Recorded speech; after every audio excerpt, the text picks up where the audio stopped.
За гişүүдтэй орой минь.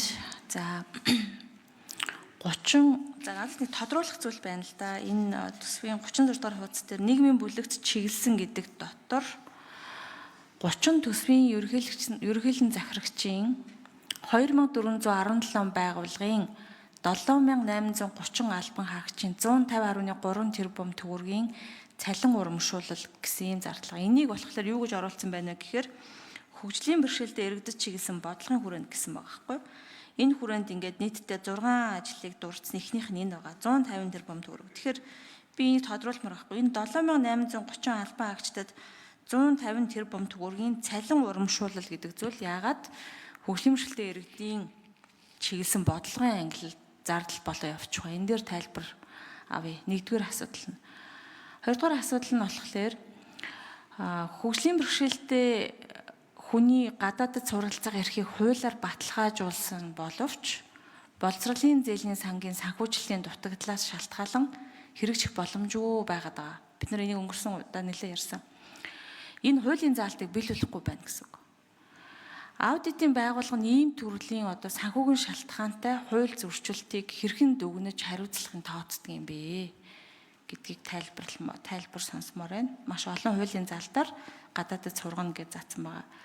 За 3 дугаарх нь төсвийн төсөв тавьдггүй гэхдээ ингээд маш олон хуулиуд байдаг. Эсвэл төсөв байхгүй гэдэг. Нэгдүгээр асуудал нь хөгжлийн бэрхшээлтэй хүний эрхийн тухай хууль байгаа. Хоёр дахь нь бол нийгмийн эрүүл мэндийн тусламж үйлчилгээний тухай хууль байгаа. За энэ хуулиуд дээр төсөв ерөөсөө ч өнгөрсний тайлан дээр ч харагдахгүй. Тэгэхээр энэ хуулиудыг ингээд биелүүлэхгүй байж төсвийн биелүүлэхгүй бол ер нь ямар зорилготой ингээд байлгаад идэв юм бэ? Төсөв тавихгүй бол гэдэг дээр тайлбар аваарай. За бид дараа нь тодруулъя. За гэр бүл хөдөлмөрийн яам хариулъя. Мөхцөл дараа 3 номерын микрофон дээрээс хариулъя.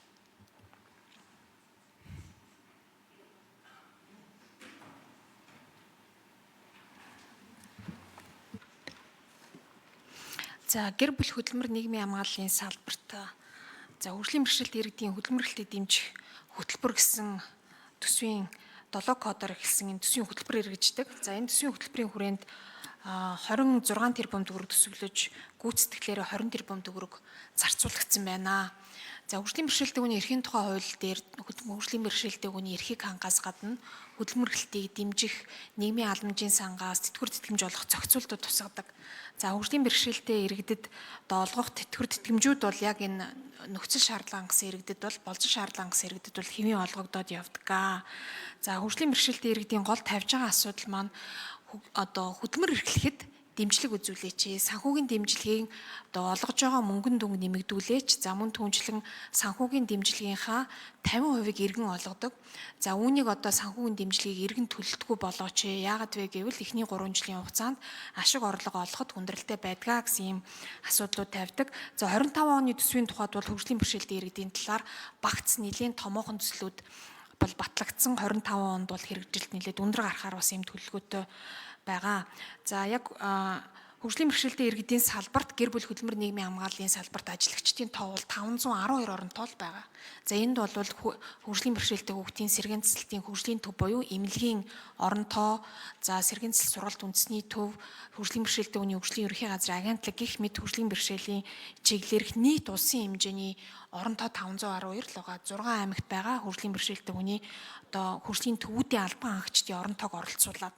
Тэгэхээр энэ албан хаагчдад зориулсан төсөв бол манай салбарын сайдын багцад тусгагдаад олгогдоо явдаг ийм зүйл байгаа. За мөн хөгжлийн бэрхшээлтэй хүний дэмжих дэд зөвлөлүүд яамдуудад ажиллаж байгаа яамд болгон энэ зөвлөлийн үйл ажиллагаанд зарцуулсан төсөв тавьдаг. Гэвч энэ төсөв бол хангалтгүй байдаг асуудлаар байнга хүсэлт шаардлага ирдэг.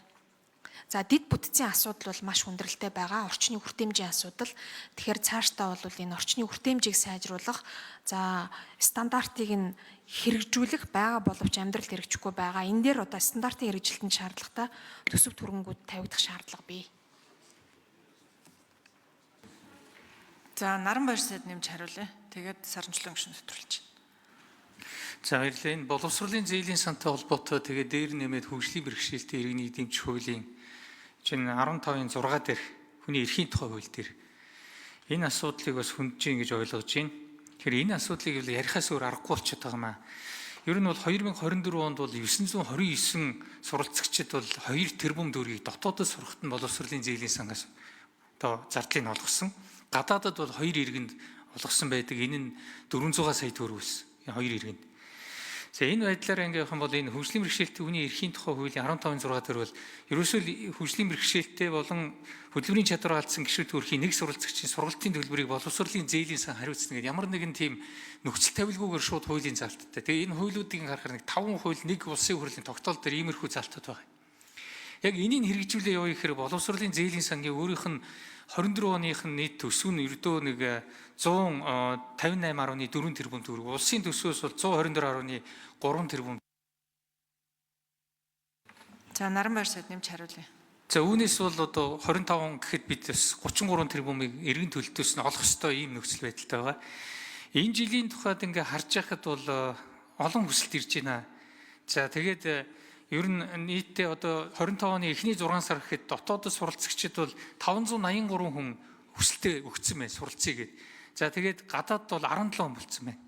Тэгэхээр гадаадд суралцж байгаа хүн нь бол дотоод суралцж байгаа хүнээс бараг 1000 дахин илүү зардал гардаг. Тэгэхээр ийм нөхцөл байдалд бид одоо яаж тэгшүүртэмжтэй энэ одоо дэмжлэгийг олгох вэ гэдэг бол өөрөө нэлээд тийм хурц асуудал болоод байгаа.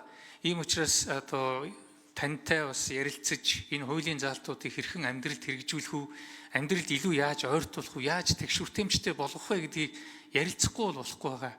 Хүсэлтээ өгсөн хүн болгоны хүсэлтийг хүлээж аваад хэрэгжүүлэхийг бид зорддог. Нодлон бол тэрийг бол хийж чадсан. Гэтэл энэ жил бол ийм олон хүн болсон. Тэгэхээр энэ дээр бас нэлээд хэцүү нөхцөл байдал үүсэж байгааг хэлхээс өөр арга алга. Баярлалаа. За Саранчлан гишүүн нэмж тодруулъя. За гэр бүлийн яамны тайлбар сонслоо. Би зүгээр тодруулаад байна. 30 төрлийн төсвийн ерөнхийлөн захирагчийн 2417 байгууллагын 7830 албан хаагчийн 150.3 тэрбум төгрөгийн цалин урамшуулал яхаараа хөгжлийн бэрхшээлтэй хүний дэмжих бодлогын зардал руу орчдгийг бэ л гэж би асууад.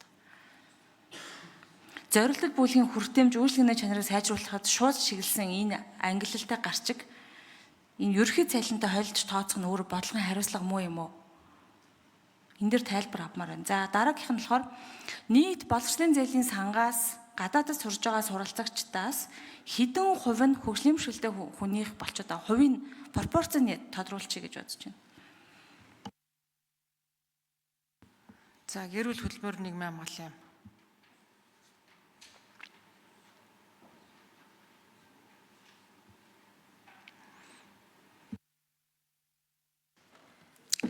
За энэ 150 тэрбумтай холбогдлолтой төсөв бол манай сайдын багцад тусгагдахгүй.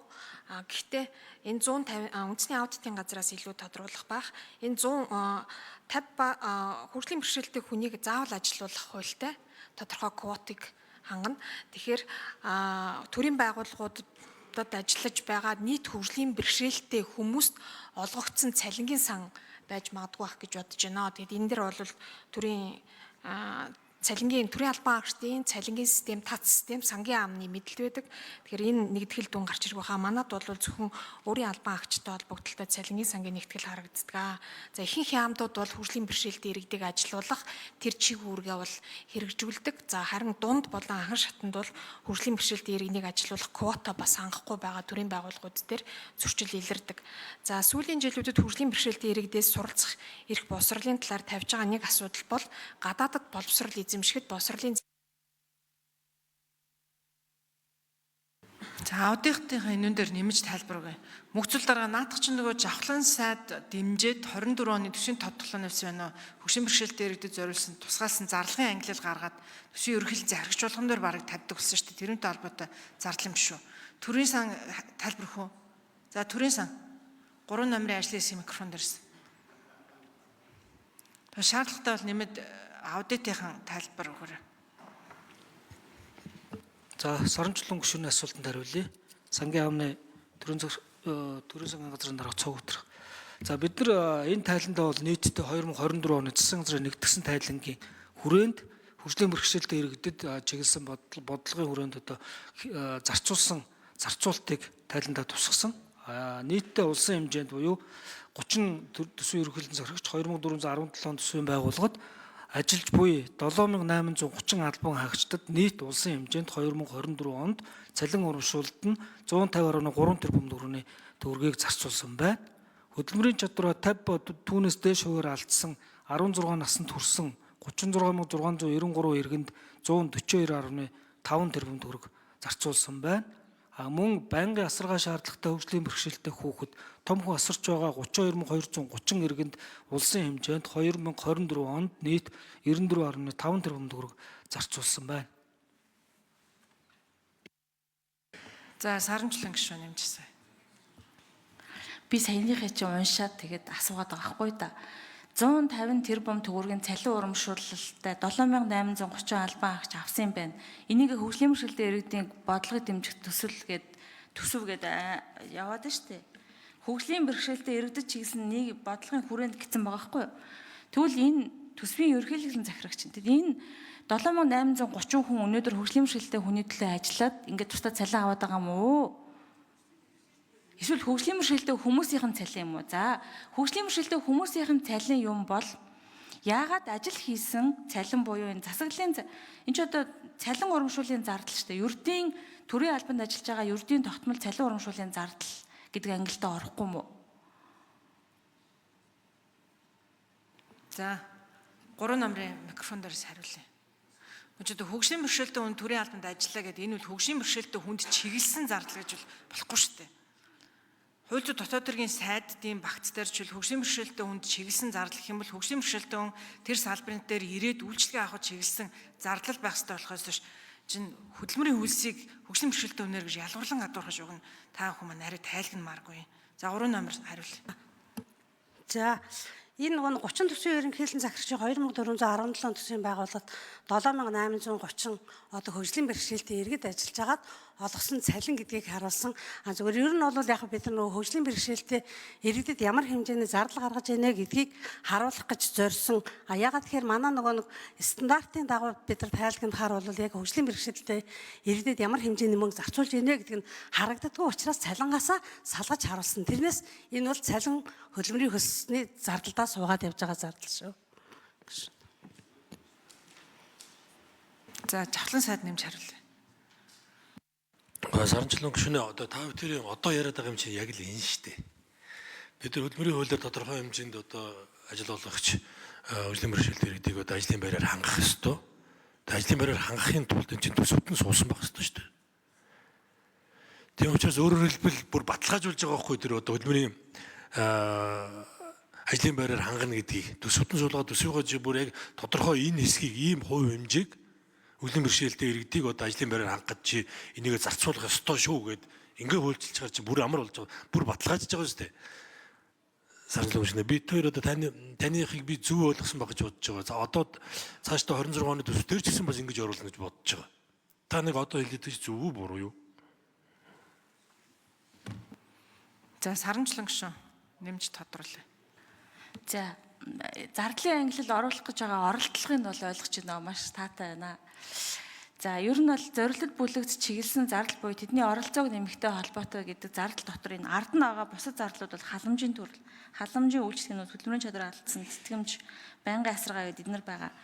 Хөгжлийн бэрхшээлтэй хүнийг ажилд авж байгаа гэдэг нь ажилтай холбоотой тохиргоо хийгдсэн байх зардлууд. Хөгжлийн бэрхшээлтэй хүнд буюу мэдээлэл нь хүртээмжтэй байгаа холбоотой зардлууд одоо шил вебсайтаа хүртээмжтэй болгодог юм уу те. За хөгжлийн бэрхшээлтэй хүнд зориулсан ажлын байрны тохиргооны зардлууд байгууллагын орц гарцаа хүртээмжтэй болгосон хэсэг зардал.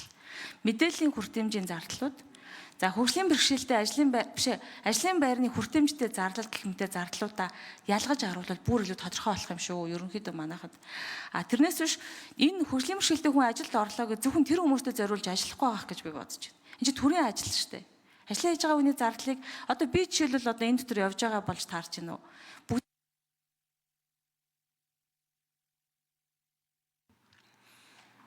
За Саранчлан гишүүний хэлж байгаа зөв шүү.